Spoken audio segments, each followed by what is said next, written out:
Welcome back to Rolando. We were so sad that he wasn't here last week, but Did you now say welcome back to Rolando? What does that mean? Like, Rolando is back in your lives. So it's like, stay tuned. He'll be here next week. Well, welcome back. Here he is. I am here. He is. You know, I want to say that I listened to last week's episode, but I don't. I considered it because I kept accusing Eddie in my COVID delirium. I kept accusing him that you guys were just plotting against me. Well, then I'm super glad you didn't listen. And you don't have to. It's totally fine. I probably will never go. But this is that's true. Once you're done with something, you're just done. Mm-hmm. That's my motto. That is his motto. Moving on up. So we're going to do a full-length episode today, and we're actually covering some recent remakes, reboots, and revivals properties. Today is a remake. It's a remake. Yeah. Today is a remake. Why can't I talk? This is terrible. Today is a remake, and, it's a remake, but it's Stephen King. And we've covered Stephen King at least 3 times before. This might be the 4th, possibly 5th. So I do want to ask Rolando a question in honor of him being back, which is, out of all of the Stephen King worlds, and maybe we'll just limit it to the ones we've covered, which was Pet Sematary, It, Chapter 1 and 2, and Dr. Sleep, and now Firestarter, which world would you most want to be in and least want to be in? Oh, I can tell you the one I would never want to be in is probably It. I think the idea of like a clown, not a clown, but like a demon just knowing your fears and really exploiting it would get to you. I wonder what mine would be. I assume, I don't know, like a very MAGA Republican would be my torture. Yeah. As for which one I would want to be in, I would want to be in Dr. Sleep or The Shining, right? Like, really? Do I get the powers? Well, yeah. Most of these people have some form of telekinesis, right? Although, Danny I don't know. I kind of like the energy vampire though. From Dr. Sleep, so maybe I'd go that route. So you want to be part of that clan? Yeah, I want to be the leader of that clan. Oh shit! You know you're gonna die though. I had to live out their fate. I guess that's how the rules of the world works then. So yes, I'm making that a thing right now. Yes, you have to live out their fate. Then I'd still probably pick Dr. Sleep because like they were vampires. They lived a long time. True. So, Well, I would not want to live in Pet Sematary because that would just be too tempting for me. And, of course, utterly devastating because we all know where that goes. Mm-hmm. But I think I might want to live in the Firestarter world, but it depends on if we're talking about 1984 or 2022. That's a very good stipulation, Yeah. And, of course, that is what we are discussing today. The 1984 film and the 2022 remake of Firestarter by Stephen King. It's so nice to have you back, Rolando. Thank you. It's nice to be back because it was never touch and go. It wasn't that bad, but I was so achy. God. When you were saying, like, we're going to record, I'm just like, bye. I can't. I have no energy. I quit, yeah. All right. I am Nicole. And I'm Rolando. And this is Remakes, Reboots, and Revivals. An original podcast about unoriginality.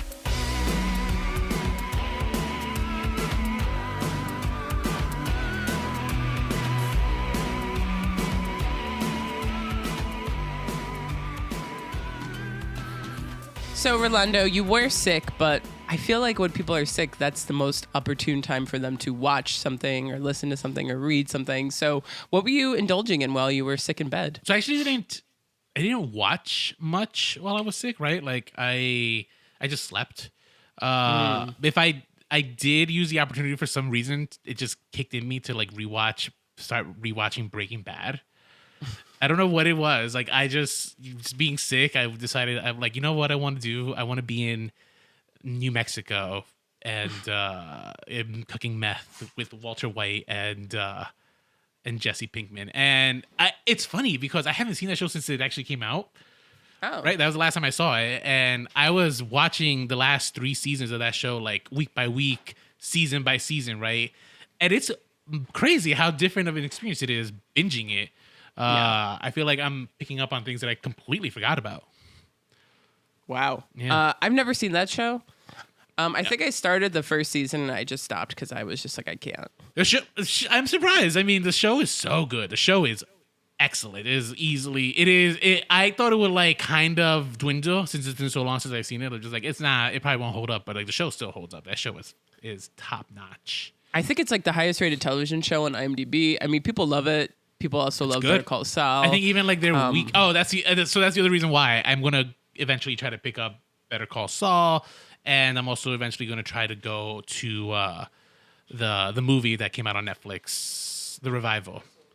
Oh wow, Eddie Z, what have you been watching, reading, listening to? I'm trying to think of what the last time you asked me that question. That's true. I might have just put you in the spot. I'm sorry. Well, like totally. So since I was dealing with Go ahead, finish that sentence. Were you dealing with Walter White? No, he has been. I mean, every time he sees me watching it, it's turn it off. No, so like I think I mentioned in our last podcast, I binge watched Heartstoppers again on Netflix. I have a quick question. You're binging Breaking Bad. You're doing Heartstoppers. Do you guys binge in separate rooms? You don't do it together? No. Yeah. So usually I binge. This is a good question. I usually binge while I'm washing dishes or cooking. When you're half paying attention? Yeah, because I've seen Breaking Bad. I know what it does and stuff. Like, it's like background noise, right? I'm not intent. I will intently watch specific scenes. Like just now, I had to render a project, and I was able to rewatch the ending of 1 Minute, the episode where Hank Schrader gets in a gunfight with the two cousins. Right. Okay. And if you're a Breaking Bad fan, you know exactly the scene I'm talking about because this scene is phenomenal. Yeah, so I find my moments to binge. But no, yeah, we only have one TV, so like it's a hard thing to binge separately. If you know what we've been watching together. We've been watching Bling Empire on Netflix together.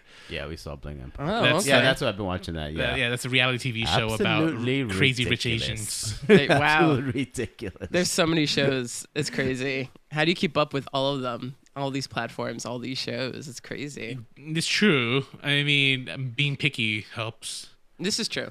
Well, on the other side of the spectrum, I don't watch television. I watch films. So some film recommendations I recently saw a film from the 70s. It's such a different... We're like on the opposite sides. Yeah. Me and Eddie here talking about like reality TV show. Not even reality... Netflix reality TV show, which I think is like bottom of the barrel. Yeah. You know? And I'm going to talk to you about a 1968 film from the Czech Republic.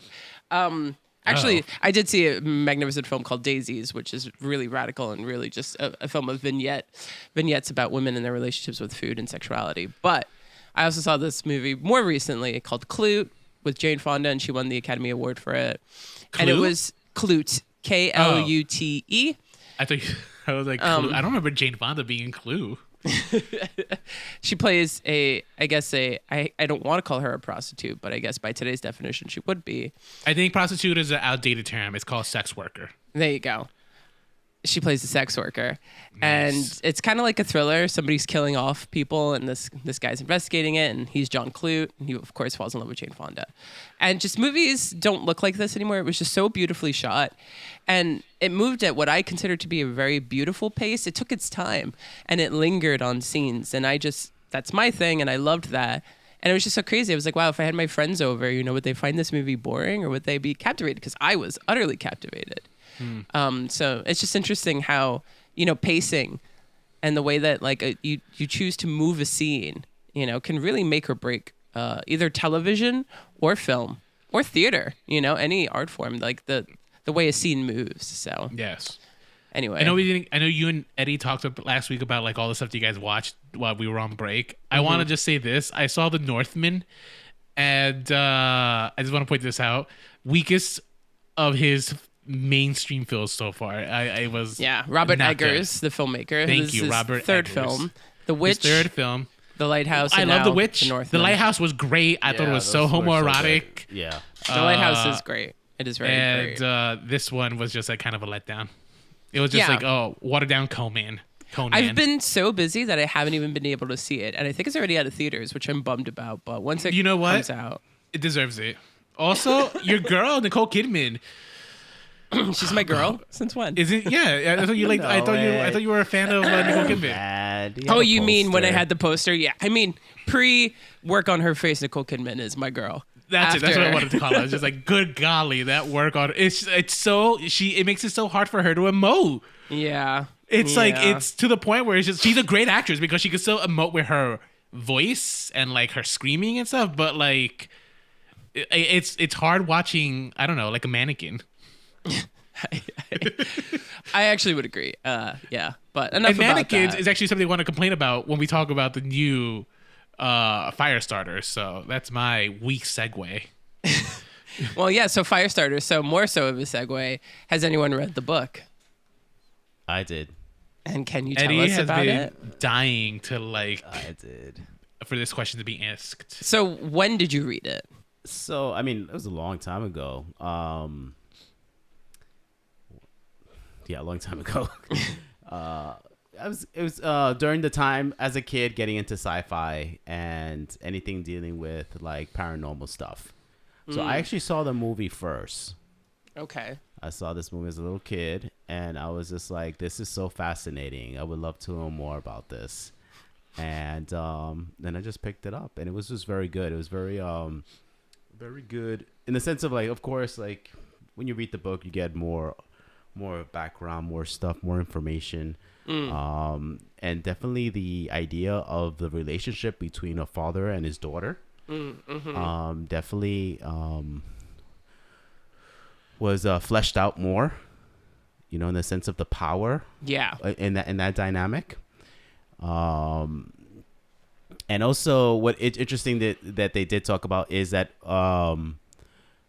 every time he pushes someone to do something, right, depending on like, he can't really always control it, but if he does it like if he's not very careful, he does it like quickly, it causes a side effect with the person. So the person does the action, but then it leaves like a residue in their brain behind, like a thought that gets repeated over and over again in their head, something that you know they just can't get out. So they talk a little bit about that, like how, you know, how his power is, that push power does have side effects to the people that he uses it on. Oh, that's interesting. Yeah, that would have been an interesting element to the films. So Eddie's going to have that perspective of the films of someone who's actually read the book, whereas Rolando, I'm assuming you've not read it. How dare you make that assumption? It's correct, but how dare you? Well, I also did ask 5 minutes ago if anyone read it, and you were silent. So. But I've not read it either. I have not read any Stephen King. Any? No, I have not read any Stephen King. Okay. But again, you know, I'm more of a film person. That's my medium. So, yeah, let's get into this. The first one came out in 1984, which was a pretty epic year for at least mainstream blockbuster movies. I mean, we've gone over it before, but just to refresh your memory, Beverly Hills Cop, Ghostbusters, Gremlins, The Karate Kid, Footloose, Splash, Romancing the Stone, all movies that were in the top 10 highest grossing. I mean, am I making this up? Was Footloose remade with Zac Efron? Footloose was remade. I don't think Zac Efron was in it. Okay, you might be right. I have visions for some reason of Zac Efron as doing an impersonation of Patrick Swayze. Or Ren. I think his name is Ren. Ken or Ren. Anyway, I don't know. I've never seen the remake of Footloose, but I feel like that would be something I would remember. In Footloose? No? What? It's Kevin Bacon. I think. Oh my God! I'm thinking. Thank you so much for catching that, Eddie. Oh my God! I was thinking of the other one. Dirty Dancing. I was thinking of Dirty Dancing. And then you must be thinking of a different Zac Efron. No, I film. don't. I don't. Dirty Dancing didn't have a remake. It had a revival, and it was like Havana Nights. Yeah. No, I was thinking of a Footloose remake, but yeah, it wasn't Patrick Swayze. It was Kevin Bacon. My bad. There was a Footloose remake. There was. I just don't remember who it was. All right, so moving on. Firestarter did come out in 1984. So actually, the filmmaker who made Firestarter, then very next year, he made one of my favorite action movies, which is Commando, which I think is his biggest claim to fame, is that this is the guy that made Commando, and Commando is such a great movie. Jean-Claude Van Damme, right? Arnold Schwarzenegger Oh, damn. I'm okay. as a retired commando who is forced to when they kidnap his daughter, and the whole quest he's like, no, fuck you, I'm going to find my daughter. And he just kicks a bunch of ass. And this is like a movie that like also set up the whole like one-liner thing, you know? Like, I'll be back. Well, because that was so successful in Terminator in 1984, they amped it up in Commando the year after. And Wait, like, you know, Was his daughter played by Alyssa Milano? yes. I Yes. remember this movie. Oh my God, it's so good. And that whole opening of his life with her, them feeding deer and chopping down trees and him carrying them on his arm. Oh, that is sounds just so fantastic. iconic already. Yeah. Oh, you got one. And it's only an hour and a half. You're in, you're out, and it's just a good time. Well, that's what I love about a good 80s movie. It's an hour and a half. You're in, you're out. This is maybe why, as of lately, I can't stand the cinema. Because you have no patience? I mean, yeah, like, you're asking me to sit in a theater. Like, do you know how hard it was for me to sit for 3 hours for the Batman? And I love Batman. But you can sit for 4 hours and binge television. I don't binge. I rarely will sit more than, like, 2 episodes. Oh. It's very, very rare. Well, I don't think you should knock a whole art form just because you have zero attention span. I don't know. I mean, Well, maybe we should just put that aside and actually talk about these properties. So Firestarter is actually Stephen King's 8th, maybe 9th book, right between The Dead Zone and Roadwork. It came out in 1980. And like the books that he wrote before that were Carrie, Salem's Lot, The Shining, The Stand, and obviously The Dead Zone. So he was on a fucking roll. Mm-hmm. And he was just starting to kind of make a presence in cinema, which is why I'm sure everyone was like, oh, what's the next Stephen King we're going to do? Let's grab it. We got our hands on Firestarter. You know, Shining came out in 1980, Carrie 1976. I think they did a Salem's Lot film in 1978. I think we might be covering that soon. we keep saying that. I don't think that movie is ever coming out. I know, It's right? supposed to be. Is that supposed to be a television show though? No, I know The Stand was, and we never covered that, but I don't know. I think Salem's Lot will be a film. I see it on the coming soon on my app. So I feel like I've seen it in the coming soon for yeah. a while. You know. How do we set this story up, right? Because the story is incredibly similar in the two, so we're gonna actually be driven more so by the story and the characters. And Do you want to give? I can give a summary of the overall plot line. Okay, Sure. Overall storyline is 2 adults partake in To college students. college students. Yeah, still adults. They partake in clinical trials to test out a new item, and they end up developing psychic abilities. Yeah. Right. Then they run off together, fall in love, have a daughter, and the daughter now has abilities of her own, pyrokinesis. So she can control things with her mind, or like maybe listen with her mind, and also can start fires at will. You know, depending on what ends up happening is the organization that gave them their powers is hunting them down, specifically the daughter, Charlie, because you know they want to harness her powers for what they consider the greater good, and her mom will die in the process of being hunted down, and Charlie goes on the run with Andy McGee, her father, you know, this is basically an on-the-run story. wow, You know. yeah, you did that really well. Thank you. I feel like this is the first time that's happened. That is essentially it. Now, of course, the 2 films will handle this very differently, and Eddie will be the one who would tell us which one's closer to the book, and which one also will be able to say which one just works better as a film. So the first one starts in the middle of everything, and then it tells you the Yes. story via flashbacks, whereas the second one does not. It's more of a chronological tale. Eddie, Right. how is the book Oh more my God. chronological? I cannot recall that. Okay. I just want to say that I feel like that the book was very much like the first movie, that it does start like in the middle of her and her father being on the run. I get that sense. Okay. I can but believe I that. do not remember how the book started, but because I did find the way the second movie started strange. Yeah, I would just agree felt with like that. this is gonna be slow. Yeah, which This is gonna be slow. crazy because the second one is really short. It's shorter than the first one. Okay, doesn't feel it. Doesn't feel it, honestly. Doesn't have feel it, but it is significant. It's like a half hour shorter, right? Yeah, I think about 20 minutes. Yeah, 20 minutes. I would say. Still, that's a good chunk of change. That's a whole episode of a Netflix TV show, you know? Yeah.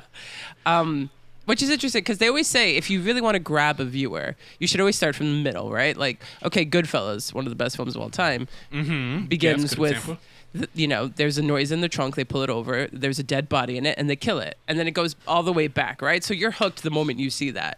That's starting in the middle. I do kind of agree with that, even though there are like other ways of starting from the beginning. Old Hollywood did that a lot, where it's like, how did we get there? And then they would fade and do almost like a narration. So many of these movies worked this way. So and like new TV shows are doing that thing where like we start off in like the ending of the season, and like how did we get there? Yeah. It's like how we're finding out, and little by little, I'm becoming less of a fan for that because I feel like it's a gimmick. It's overdone, which part of me wants to applaud Firestarter for kind of not doing that, but they didn't really do it in a very. It didn't grab me, like your openings have to kind of be strong. Now, having said that, I'm not saying that the opening of 1984 was fucking brilliant by any means. But, why are they on the run? What's going on? And then seeing the powers kind of like unfold while they're running for their lives was more of an interesting way to begin this story than the 2022 version. So I agree. Yeah. I think my biggest qualm was like how they handled the flashbacks, but starting off in the action, like on the run, was definitely much more interesting than starting off with like, I think we started off with a dream sequence, right? Like, Zac Efron is having a dream that his child is catching fire or something, and it was supposed to be jarring, but the baby catching on fire was so silly, and it looked like a straight up like a toy. Yeah, no, like that one shot of him like, huh, and you see it, it was just like, and I was like, I remember, because they couldn't find a stunt baby to really do it. No, but like for films, like we're talking, fire I think is one of the more easily reproducible things on CGI. So that was just like, was just poor. That was just poor filmmaking. In my opinion, no one wants to see a baby burn. Nobody wants to see anything burn. Of course, no one wants to see a baby burn. But I'm just saying. But if you're gonna try to give me that shock value, just like commit. Yeah, if that's your opening, that's gonna get us. Then yeah, like it needs to be fucking horrifying. And it was kind of silly, especially because like I think they realized that it didn't work, so they were like, cut it after a second or two. And yet that was enough for us to be like, well, that was kind of silly. I rewinded it so I could laugh again. But it's also, again, I see the intention of the 2022 film. I see them trying to set up this relationship that he has with his daughter, because the two relationships in these films are completely different. Yes. And again, don't know which one is in the book, but he's such an affectionate, loving father in the first one, and he's got some animosity, almost in a way, against himself that he's projecting onto his daughter in the new one. And it's kind of like, I feel like they're trying to present a metaphor for people who are different, and like shove, like he literally in one scene says, "Shove it down and ignore it." Queerness, you mean? It could be queer. It could be any form, disability, right? Any form of quote other, and like people who can't accept a child who is different in any way. I really felt that in the book that the first movie, that relationship was more portrayed. Oh, that's what I'm more see, like the sense of like that loving. Like a father-daughter. Father, and it's more, they got more sense of that they were in survival mode. Yeah. And than anything, and her didn't want to, in the sense of her not wanting to hurt people. Like, I don't want to hurt people. Well, yeah, it makes it more devastating when they have the relationship that they have in the first one of, what's happening to them and them with the possibility of them being torn apart. I think that the performance by the father, the actor, I think his name is David Keith. Let me just check that. Yeah, David Keith. I thought he was actually the best part of the movie. I don't know how you guys felt. I loved his hair. I mean, yes. I thought the strongest performance actually came from Drew Barrymore. Oh, interesting. Okay. I actually like Drew Barrymore's performance. I thought, she's a little child actor. Maybe it's just nostalgia because I know her as the grown woman that she is now. It's yeah. Like, oh my no, God, let me tell you, she was giving me some real moments. Okay, but I felt convinced.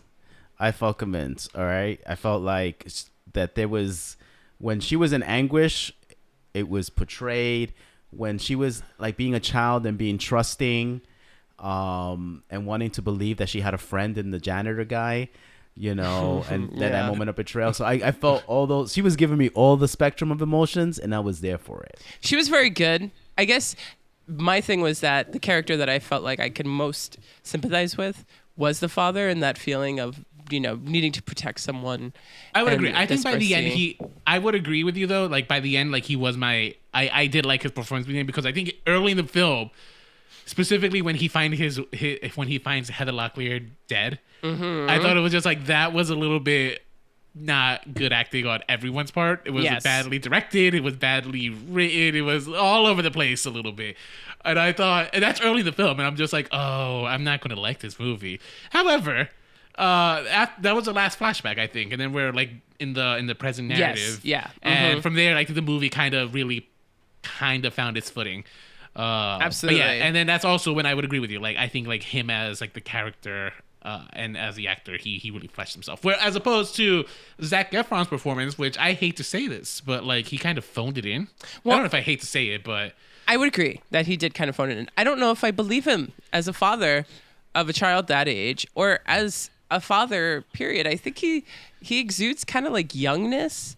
He just doesn't I just didn't buy him as a father. I don't know. Well, is maybe he's not old enough. Symptom because are we still thinking of him as like that child from what's that? High School Musical? It could be, perhaps, but I've seen him in other roles where he's done very good, and even like Neighbors, right? Complete opposite, but I was like, oh, I buy him in this. Well, character. But he's playing a douchey frat boy. Well, yeah, he sold me on that. I'm like, oh, I don't know if you're a douche in real life, but this douchey frat boy is working it for me. I suppose. I don't buy him as a father. I think he's still young. He is, but like he's what? He's 36, I think, in real life, and he at 36 he could have a daughter that age, and it's not implausible. You know what I mean? I guess maybe it's the fact that he phoned it in, but I didn't buy him as a father at all. So I want to say and when I say I do agree with you. I don't. When I say he phoned it in, it's not just wholly on him. This was just a bad script he was handed. Do you know what I mean? Okay, yeah, like, maybe he knew. Some of the writing was just kind of doo-doo here, and like, who was the screenwriter of this new one? This of was the new one by Scott Teems. Yes. Okay. I don't know who he is, but let me tell you, the guy could not pick an emotion to like land on because everyone. Just like Charlie's temperature rises quickly. Everyone here, I was trying to make a joke out of there, but I couldn't. But everyone's emotion changes on the flip of a dime with no motive whatsoever. Like they're angry, and then like seconds later, they're just like hugging it out. You know what I mean? And it's just like, and Zac Efron's wife is murdered in cold blood before their very eyes, and next thing you know, like he's just trying to teach her how to use her powers. It's like, yo, like this little girl should be grieving. He should be grieving. Yeah. You know what I mean? And when they go meet up with Irv, for example, is another hot mess of a sequence because just like 1 minute Irv is mad at them for some reason and drunk. Next minute he's agreed to help them. It's just like, yo, like I get it. We're like on a timeline here, but well, oh my God. Well, okay, so I guess my major qualm. I threw a lot at you. You did. Maybe Scott Teems should have been fired. That's good. Sorry, I'm gonna do my Austin Powers lame jokes thing. So I definitely think that the overall where he stood, right? Because he wanted Charlie to kind of be normal, to say the least, and to not recognize herself. But then he was forced to after his wife was killed by Rainbird. And then you never really kind of see that kind of the closure of that and him being more accepting. Like, I feel like we missed a bunch of beats, and it's just like he just kind of, he's like, well, I got to protect my daughter. But then that's it. You know, we never really see this sequence of him like accepting her, or being like, I was wrong, or anything like that. You know, like he just don't kill cats and I don't even know. Like, I can't remember the sequences. I just feel like there weren't any beats for me to also believe his arc as a character. Well, because I think, and we're jumping ahead, guys, and we're sorry. This could be just focusing on his character right now. Yeah. But I think the whole point of Andy McGee's storyline is not just to protect his daughter, but in both these versions, both fathers are trying to help their daughter navigate what it means to be this powerful, right? They're both handling it very differently, right? Yeah. Where I think father number one, he's really trying to nurture her, right? And he's just showing her love and compassion, and like, as opposed to Zac Efron's character, who's really just kind of being like, you know, I don't know, like kind of a, I don't want to say he's being a dick, because like I think he's handling it like I think any normal person would, but you know, which is just like out of mind, out of sight. But the thing is, like, I think he's supposed to also come to terms with like her power, right? And at the end, like, we don't get that struggle that he has, which is just like to use his power or not to use his power, right? He's teaching her not to, and then like, I don't know, he's constantly teaching his daughter, don't use your powers. But there's no come to Jesus moment where he realized like we need these powers to survive, until the very end, at least, on his part. Yeah. Where at the other one, in the 1984 version, it's Charlie who makes a decision. I don't want to use my powers anymore. And what does he do? He's just like, I understand. That is a lot, and that is a lot for you, girl, to like deal with. And if you don't want to, that is your call, and we'll figure it out together. Yeah, you know. The first father's just overall way more nurturing. Yeah, and I think that's just something where I was like, this isn't a father and daughter story at all in the 2022 one.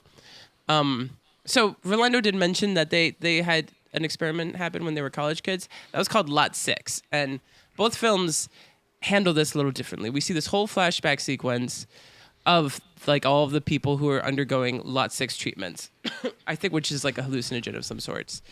And we see Andy and Vicky meet and fall in love, sort of. Again, Vicky. That was a fast one. Yeah, that was a fast one. Played by Heather Locklear, nonetheless, which I was like, oh shit, she's in here. She's so good. And in the new one, they kind of do that as exposition over the credits. Yes. What did you think about that? No, it was because then you have to rely on the exposition dump with Dr. Wandalis later on. Yes. So I'm not saying I was a fan of the flashback, but the flashback gave me context as to what's happening. Yeah, you understood it a little bit more. Like, I understood what was happening in the 2022 one because I saw the 1984 one before. But it was also kind of like a bit much. And even though I was like, okay, I appreciate the aesthetic of everything and what it's doing, it just, yeah, I would agree that it didn't work for me. And also, we didn't really, I mean, it's not that freaking big. The first movie just gave us one scene. But it's like, let us know what's happening with Andy and Vicky, that they're in love. Yeah. And like, let us understand what happened to them and what created Charlie. Because you see what happens to all the other people. Like, this is some intense shit. And then they have that like telekinetic moment where they, you know, they talk with their minds and whatnot. Like, we need to understand what's at risk here. We need to understand what the stakes are. And you don't really feel that too much in the 2022 one. Yeah, you don't. And I mean, the 2022 one tries to deal, they're trying to paint this image of like, I don't know, like this, like, well, because I don't think it has the same heaviness too of what it would have been in the 80s. Because you have to think about Cold War, right? And we all know conspiracy theories and rumors of what the government, either the Russian government or the Americans, were trying to have like superhumans. Yeah. Working with this whole idea of people with ESP, trying to see if they could develop psychic abilities in people to use them as some kind of super soldiers. You know, no, yeah. RoboCop is different, but use them as like these or spies or something. Like, think about it. If you have like a person who can like see the future, or can his mind or her mind can like see from miles and miles away an enemy's plan. You know, like this is something that people believed possibly that governments were investing in. And then you have this experiment on college kids, you know, and you have one of those kids. He was like already conspiracy guy. Is this part of the shop? You know, what's the shop? Yeah. What's that? You know? So it's kind of that scene made me think about like all those stories that I've read, you know, with dealing with people with ESP. Yeah. And MK psychic Ultra. abilities and stuff like that. MK Ultra, yeah. So, but now we're in 2022, and it's a little different now because we've been saturated with the superhero genre. Yeah. and people with powers and how people get powers and all this stuff has already been in our minds. So this little thing about, some college experiment, I'm not very impressed. But 1984, when I was a little kid and that guy gouged his eyes out, or his eyes were gouged out, that left an impression on me. But well, also, good point, Eddie, because in the 1980s, they were more so coming from like this whole like the government is not on your side viewpoint. Where in the 2022 one, they kind of did, but it was also they spent a lot of scenes in trying to like resonate the message of like Charlie is different and other, like the whole kid bully sequence that took up like the first 20 minutes of the film.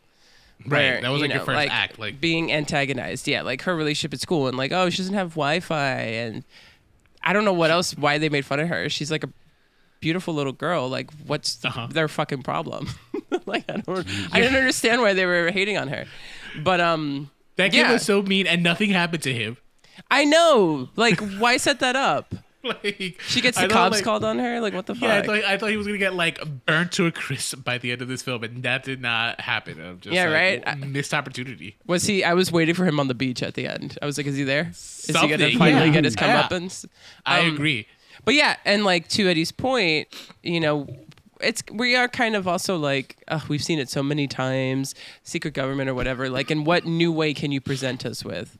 And the new way of the shop, right? The shop is the secret agency that is trying to harness Charlie's powers and even Andy's to an extent, which, by the way, Andy's power is called the push, where he can make people do what he wants, but he does by persuasion, like look them in the eyes. It's his eyes that he does this, but then it gives him, in the first film, terrible migraines and nosebleeds.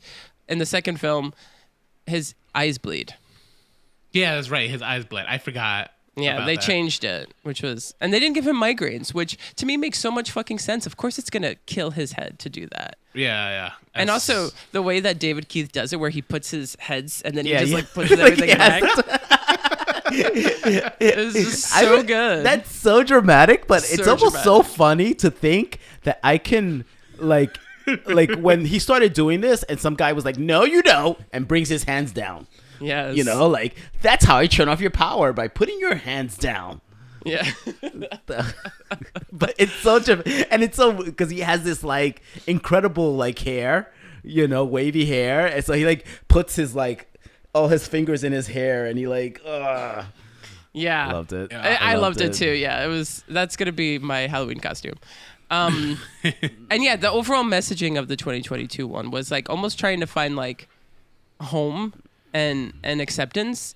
And we're jumping ahead and we can visit this later, but I do just want to say, that kind of also was like valid. No, what's that word? Clarified for me by the way that they made the end of the film, which was also kind of like, what do you mean? So who's the only other person in the film that is, quote, other, different? It's Rainbird. Outside Rainbird, right. Yeah. Well, in the new one. In the new one, yeah. We'll talk about the 1984 one in a second. But Rainbird is kind of like, he's forced to be this kind of hitman for the shop and whatnot. And he's very good at his job and he's very diligent. But he, towards the end, kind of feels some sort of sadness towards what he did, or guilt or whatever. He just doesn't want to do it anymore. And so after Charlie just blows up the shop, and he rescues her from almost being killed in the midst of that, they find each other on the beach and he picks her up and he walks her away to whatever fate awakens her. Now, I know that there's some relationship between Rainbird and he picks her up, Charlie. Though, right? Does he pick her up, or he picks her up? He picks her up. He like carries her and becomes her surrogate father. And I know there's some in the original film, probably in the book, but weird. He is solely responsible for killing the mother in the new one. So, just a clarity is this interesting thing. In the book, he's total bad guy. There is no, he doesn't have any powers that I'm aware. I don't remember him having any powers. His thing is in the book is that he wants to have proof that there is kind of like an afterlife. So when he kills, his thing is he assassins people. He usually assassins them not by chopping them in the in the forehead, on the bridge of their nose. He strangles them, And as he's strangling them, he looks deep into their eyes to see if there is any like that moment of when they die, but they're seeing the afterlife. He's trying to capture that, right? So he's always disappointed that he can't capture that. But his thing is, maybe I could see that in a child's eyes. That's why he wants Charlie.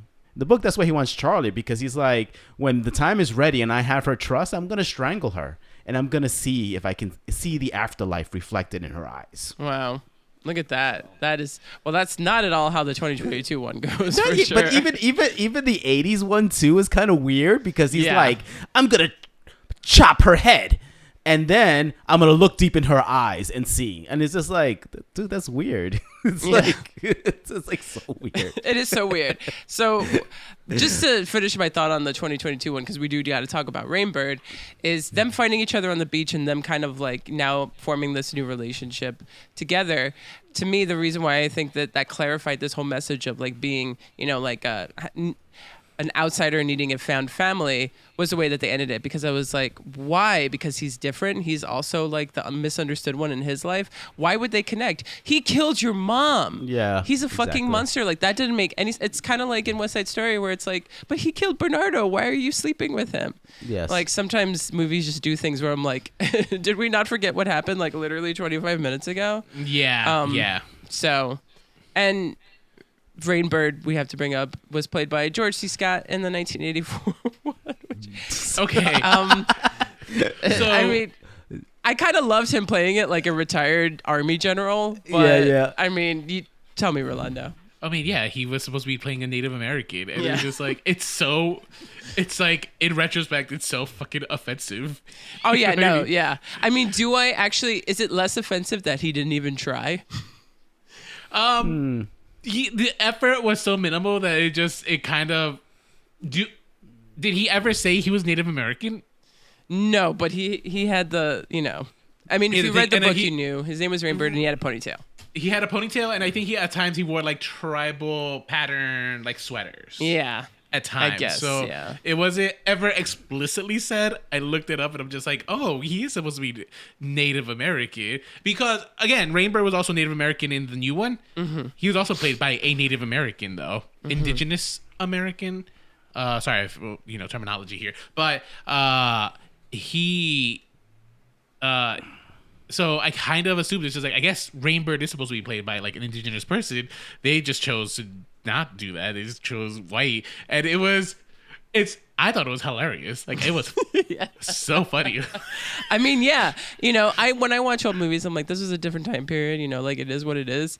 And I also just kind of like was laughing it off because again, he doesn't even try. He's just George C. Scott. Once again, like this is also later in his career where he played Patton, he did Doctor Strangelove and all these other roles, and he works playing an army general. So he's like, you know what, fuck it. I'm just going to do what I do best. Yeah. And What is it with like white people always wanting to play a Native American?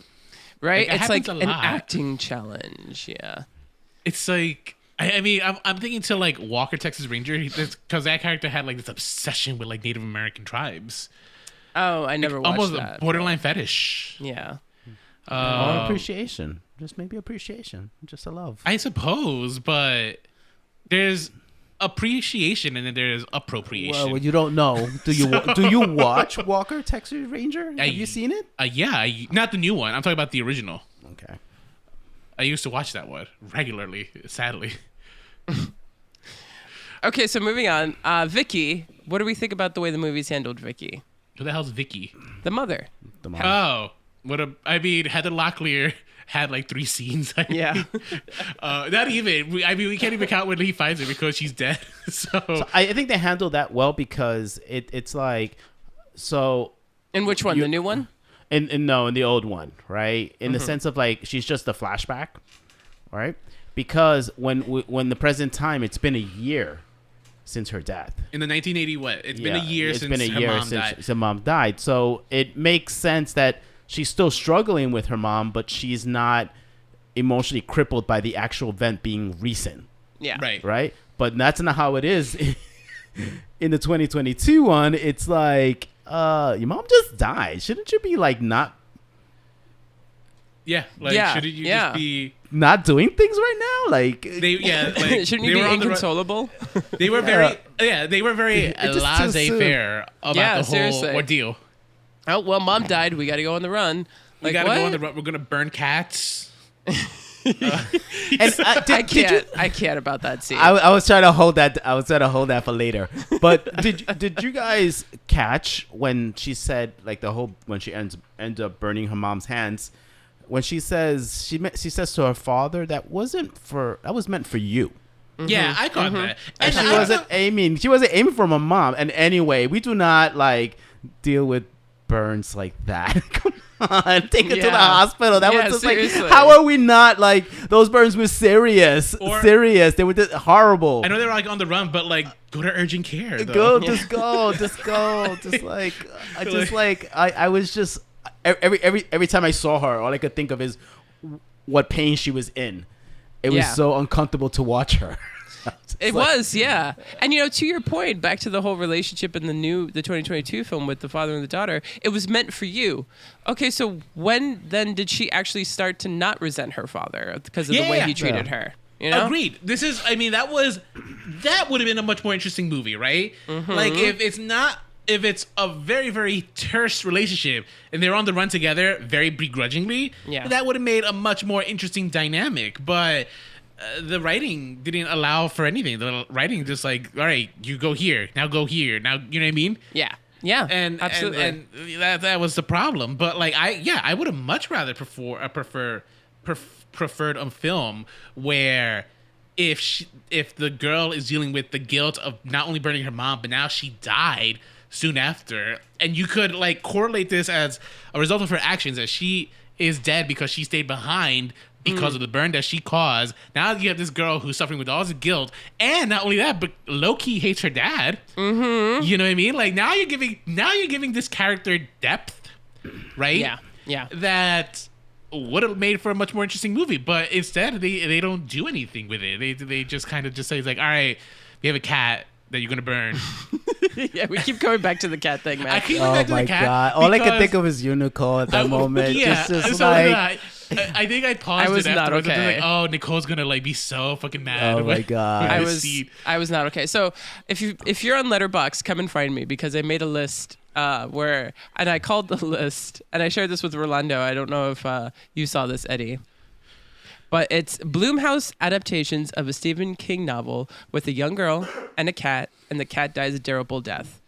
And it's Firestarter and Pet Sematary, because this is the second Blumhouse film that fucking did this. Do you guys remember in Pet Sematary?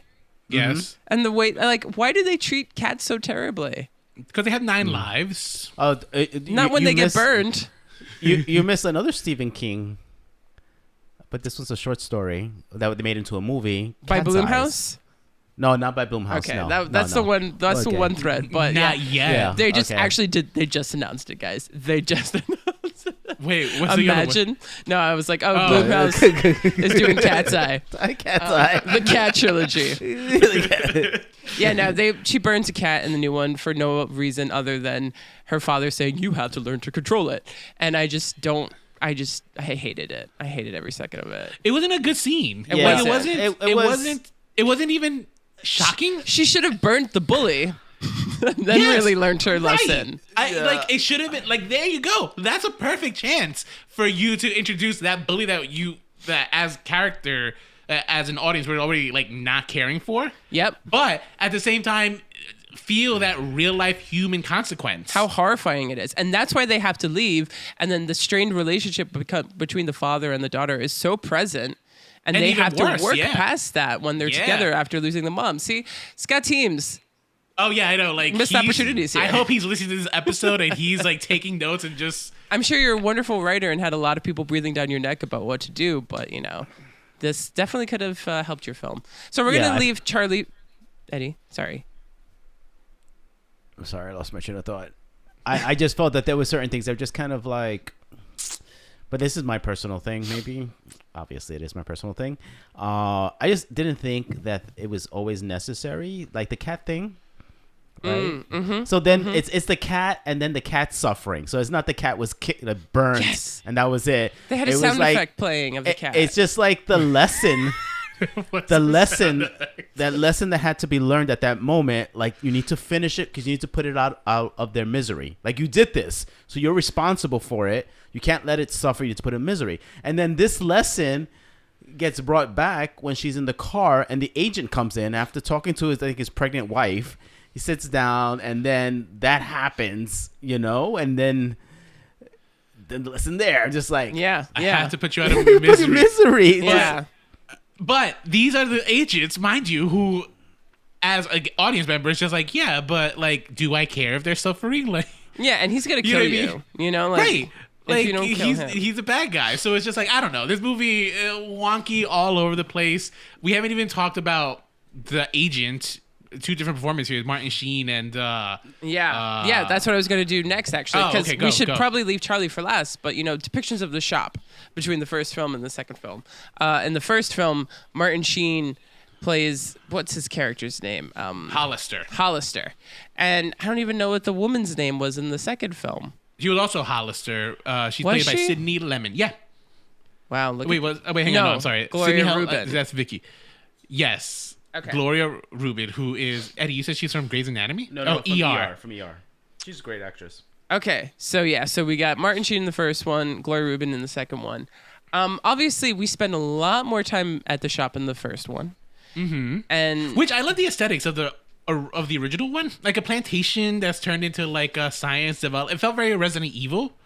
oh, okay, I prefer. It felt like it had a theme to it. I don't know what. yeah, Like I think the South is notorious for doing horrible experiments on others. You know what I mean? Mm-hmm. And I think I don't know if that was intentional here in set design, but that's what I thought of. yeah. I didn't think about that, but now that you say that, yeah, I see that. So you don't spend as much time in the second one. That's one thing, and you don't really get to know the doctor who performed the Lot 6 ones in the second one. Like you get to know the doctor a little bit more, and like he's the one who's like warning people like don't fucking play with this shit. Like this is some real ass shit. You don't really have that. You just have the doctor appearing in that one scene. And you're supposed to even pick up on it. Like, oh, that's the doctor that conducted the Lot 6 experiments that we saw briefly in the credits, Like Yeah, that was the info dump. Yeah, info dump. Played by Kurtwood Smith, who I thought was dead. Eddie had to correct me. He's very much alive.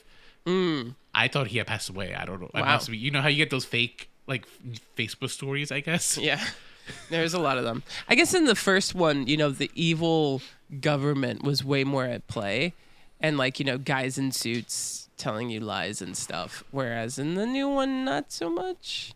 Well, I think Dr. Wanless in the 1984 version, he doesn't play necessarily a bad guy. He realized this was a mistake. We had to live with this, but we had to correct this mistake, and that is to terminate her, right? That is his whole ordeal, that he thinks that she is a bigger threat because of the mistakes that they have made.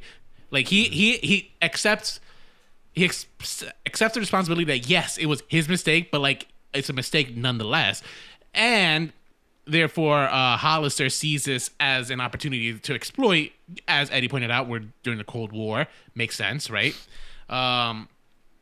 In the new iteration, Hollister, Jane Hollister, she visits Dr. Wanless to reactivate him, and he doesn't want to be part of it because, again, same thing. He believes it's just no, she's going to cause nothing but trouble.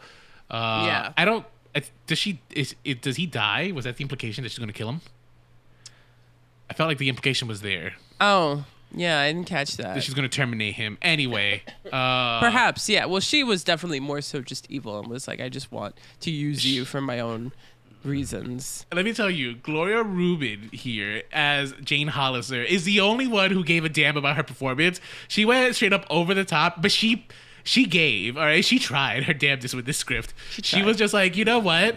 This is a paycheck, and I'm going to earn this money, all right? Yeah. Because everybody else was fucking giving 10% of their energy for this movie. Yeah. And she was the only one who put in a solid 90%. Blumhouse has not been cracking out critical darlings for a while now, I would say. So yeah, they were like, oh, Blumhouse, okay. I just didn't feel like she necessarily had to be so seductress about some of these things. Like there was some scenes that I felt like she was trying to be sexy. You know, like commenting about her dress or something. Yeah, when Dr. Wallace was just like, I think he's just like, oh, the commissioner retired. Oh wait, you could put a commissioner in a dress. It doesn't matter. She's just, or I don't know. That's what she points out. Is like, he would never look as good as me in this dress. Yes. Wow. Like that. Oh, well, I guess maybe. Maybe I was in the bathroom, but I don't really remember that scene. With Dr. With her like saying that. Scene? Oh. Yeah, with the dress comment. Well, I mean, hey, you know, you guys don't wear dresses, but let me tell you, I've worn a dress before. And, like, you always have to comment, like, hey, I look great in this. Like, I think it's just the whole thing of, like, being like, hey, I'm fucking beautiful and stellar in this dress. So I kind of love that little throwing out there. I feel like I would look good in a dress. You as long as I have would. heels. You should wear one time. Nah. But I'll wear a muumuu. Okay. You should we're wear at the that beach, at some I'll wear a time. muumuu. Yeah. But I think it's also just like a different type of energy in the film that, I don't know, it was some comedy in a weird way, like some dark comedy that she gave. Or at least like just a different kind of energy. She did have a different, I actually appreciated her energy because like it's the only thing that I felt like, okay, I enjoyed watching her. Yeah. You know what I mean? Like I enjoyed watching her performance. Again, possibly due to the fact that like it felt genuinely like she was the only one who was giving a shit. Yeah. Of her performance, you know what I mean? Like I feel like she read the script. She's like, "This is a career ender," but you know what? I'm gonna work. So I felt, I almost felt like this was the like as we move towards the ending, because the shop is like the ending, right? In the later film, I almost felt like it was a video game. It gave me the sense that the place was desolate. Yes, it was empty. In the new one, the new one. It really felt like there was like, overall the whole movie, right? I just feel like they weren't. It felt like not a lot of people, right? Just didn't like because you see the first one, it just you had a lot of movement, you had a lot of people around, you had a lot of things happening. Many corpses. Yeah, but the second one didn't, and then it was like it was almost for the ending. For the new one, Charlie was just like, okay, you have like the goons come and then she eliminates, and then you have another set of goons come, eliminates, and then random goon eliminate, you know. Yeah. So it almost had that, but I was very structured. Yeah, but I was totally turned off by the fact that her father had to put her in a position that he had to be killed by her. Yeah. Yeah. I was just like... Did he also completely devoid her of any emotion by doing that? Yeah. And then you are we talking about Charlie yet?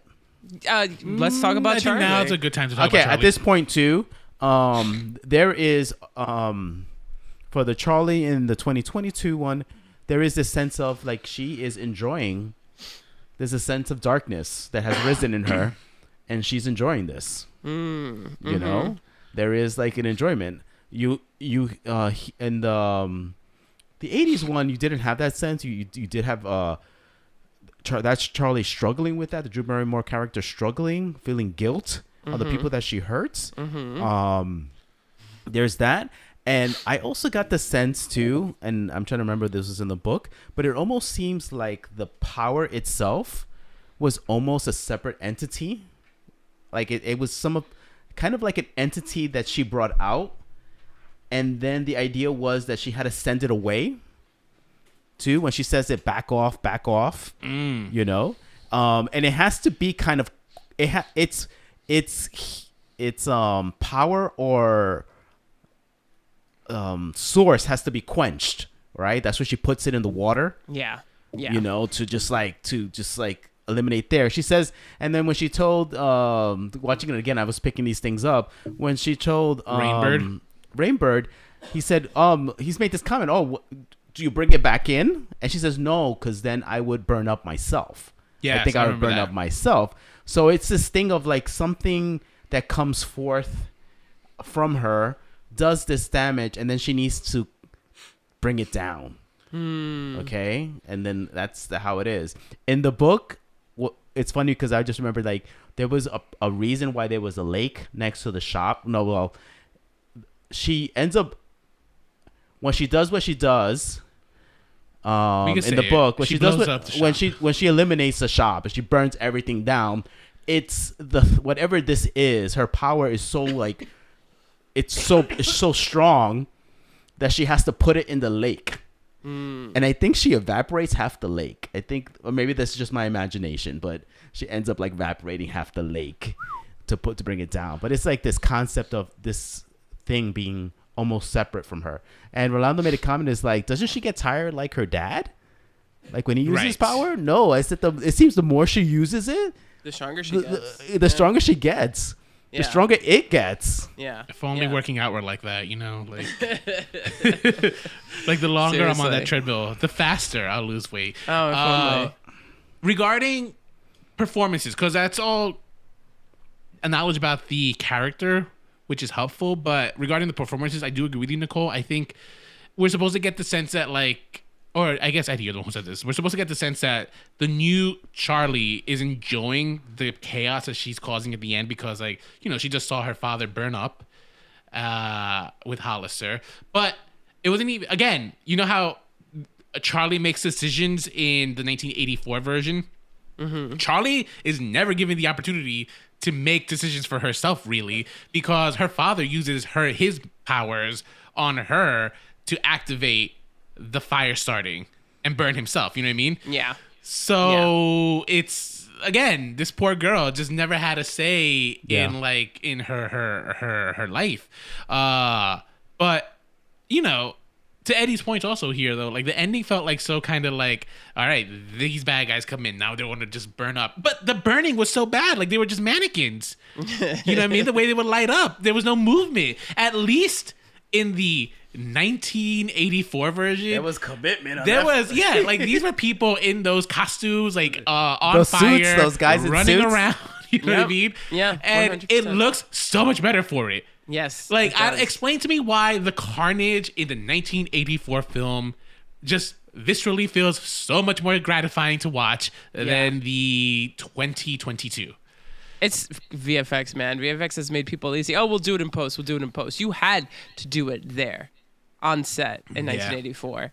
And it just makes for overall better filmmaking when it feels more. And it was just way more enjoyable to watch. I think that sequence in the 1984 one, it's so gratuitous and over the top. Yeah. But I'm watching it, I'm just like, oh, this is. I mean, we're seeing helicopters explode. We're seeing a plantation explode. It's just fireballs literally coming out of her. Yeah. It was great. You know what I mean? No, it was really exciting. And the CGI that was just used, the effect of the actual fire starting on the 2022 version was so silly. You see a literal ring of fire on screen. Yeah. Yeah, it was. Yeah. It was like, what is this? What am I watching? This absolute garbage. Sorry. In terms of at least the portrayals of Charlie, but I think this is more so the script than the actors, is that she was pretty emotionless in this new one. We don't really see her mourn her parents, and like Eddie You see her said, at the she's beach for a second. Yeah, she's just looking down, she almost becomes this empty person who's just capable of being a quote badass. Mm-hmm. But Charlie in 1984 has all of these emotions. Sadness, guilt, mourning, hesitation, all of these things come to play. And I think she's a little younger. Drew Barrymore was a little younger than the actress Ryan Kiera Armstrong is. I think so too. But this is also a little girl. Ryan Kiera Armstrong seems like she's a teenager. Mm-hmm. So she's not as oh my God, this poor young thing. What is she dealing with, And the whole thing of this is a little girl. We're dealing with a little girl. Feels more so you want to protect her in the first one. Mm-hmm. So again, the two, I don't know how old she is supposed to be in the books and stuff, and I don't know how they portray her in the book, but I think that overall, having her be someone who feels something about what she does, she felt really emotionless in the new one. Having said that though, I think she did an okay job. She was one of the youngest people in the film, and she was better than Zac Efron. Let's say that. And yeah, I mean, overall, yeah. My favorite thing about the new one was the music, which is by John Carpenter and Cody Carpenter, and I think someone else, Daniel Davis. And John Carpenter is a filmmaker, as you know. He did Halloween and The Thing. and Escape from New York, and he's one of, to me, the best American filmmakers. And he scored his own movies. Right. And even though he's not a filmmaker anymore, he still scores movies. And so he did the score for this one, and it was very 80s. By the way, the opening song for the 1984 Firestarter is just not good. I don't remember it, but I don't remember the music now for either of the two. Yeah, the music overall I thought was better in the new one. Okay. But yeah, also like I don't know, like the mood that the film was setting me up for in the 1984 one, I'm like, this is all off. For me, it didn't work. I agree with you on that. Yes. You remember that now, for sure. right? There was a juxtaposition there that I wasn't feeling. It felt very 80s. Almost like, guys, you know what kind of movie? Like, do you know what kind of movie this is? What are you doing? All right. So the big question: was this needed? Was this remake of Firestarter needed? Since Eddie read it last, since Eddie actually read it, we should let him answer last. So I'll start off with absolutely not. Like, Firestarter was not needed, and the fact that the director of this film is threatening us with a franchise is so scary, because it's like, what are we franchising here? Like, what is there to franchise? I don't need to see a prequel. I don't need to see Zac Efron emotionless getting injected with the serum, and I don't need to see this little girl walking off with Rainbird, because I kind of didn't care for Rainbird. Did not need that. Yeah, no, I didn't care for him either. No real development, and no, like, why is he picking up her on the beach? What is he doing? Is he gonna go kill her? You know? Right. Yeah. To me, it was also not needed. I don't need cats burning in any fucking way, shape, or form. And if you're gonna remake a film, you have to provide something new to what is already there, right? That's what a good remake does, where it's like, okay, well, we're looking at it from a different era with a different perspective. This is our source material, and this is how we're going to handle it. And I think I see that there was something in mind and a direction to go into, but I think they were almost too ambitious, that they didn't focus on the core of their story. So no, this was not needed. This was not well done. You thought they were ambitious when they were making this? I think with where they were trying to go with it, at least story-wise, but it didn't. Yeah. Let me tell you this, all right? The 1984 Firestarter is an absolutely fine movie, right? It's fine. It could be good, but it's absolutely fine. However, when compared to the 2022 one, it is a masterpiece in filmmaking, okay? Because, oh my God, I don't think I've ever been madder watching something I didn't pay extra for. You know, I saw this on Peacock streaming, right? Thank God I didn't go to the movies for this, because I probably would have tweeted for a refund. Yeah, I didn't see this in the movies either, and I don't think it did very well. It had a $12 million budget, and opening weekend 6.2. Maybe in its second and third week it might recuperate some of that, but no, that's what I was expected. It made how much did it bring in? 6.2 million so far. It went on to debut 3.8 million, finishing fourth at the box office. Yeah. That's opening weekend. So the box office isn't necessarily back, but you know, a movie like Doctor Strange will do very well. Some other movies won't, but I think even in terms of like other movies that aren't the big ones, this didn't do as well as it could have. But no. Eddie, did you think this was needed? What are your thoughts? No, not at all. I mean, I was excited for the idea of this movie. Yeah. But no, I don't think it was. No, I don't think it was needed. I mean, we did have a sequel, from the original Firestarter, called The Rekindling. I think it was called Firestarter Rekindled. It was a mini series. Yeah, so that was I think it was on Sci-Fi. It was nice. So I wasn't interested, because I feel like, once again, it's like, no, I just wanted to leave that Firestarter story just where it was. Just Firestopper. Yeah, just wanted to stop it right there. Stop it right there. Yeah, I don't think it was needed. I don't. Yeah. Yeah. Okay. Not everything needs a remake, Hollywood. Yeah. Like, come on. Yeah. Or to be franchised. Yeah, seriously. Like, I can't believe that they're already like, oh, we're thinking this could be a 3-movie deal. Like, what? It's like, absolutely cannot be, and die. Yeah. Die a horrific death in a Because fire. I feel like, what are they gonna make her like a horror? Is this it? Because it's funny, because it's like I feel like in the first movie, the horror is what's happening to these two people. Yeah. Just father and son. father and daughter, what's happening to them. It's, the circumstances, what people are doing to them, these powers that they have, and the burden of them and the curse of them. The other one seemed like she became this thing of like darkness. Yeah. Like, all this has been done. Like the final seed has been planted by her father the day that he said, burn me, and fires burn everything. And so she's going to burn the world down. Mm-hmm. Yeah, I think so. Yeah. I don't know. Well, we need to burn Hollywood down. Yeah. Fun last fact is that he dedicated this book to Shirley Jackson, the author. And in memory of Shirley Jackson, who never needed to raise her voice. So Frankenstein, right? No, that's Mary Shelley from 1800s. Shirley Jackson was the book we just read for book club. Yeah, We Always Lived in the Castle. Okay. The Haunting of Hill House and The Lottery are Shirley Jackson. Yeah. Got it. Okay. But what do you guys think? Are you a Stephen King lover? Have you seen any of these films? What are your thoughts? Do you agree with us or not? Let us know. You can email us at remakesrebootsrevivals@gmail.com. Hit us up on Instagram at remakesrebootsrevivals. We're active on Twitter at Remakes Podcast, Facebook.com/Remakes Reboots Revivals. We're also on YouTube. Or if you want to just shoot us a quick voice message, if you have a lot of thoughts that you want to let us know and maybe get played on an episode in the future, you should call our hotline. And Rolando's going to tell you what that number is now. The number is 862-248-2326. That's 862-248-2326. And if you enjoy this podcast, please find us on Apple Podcasts. Give us a review and a little rating.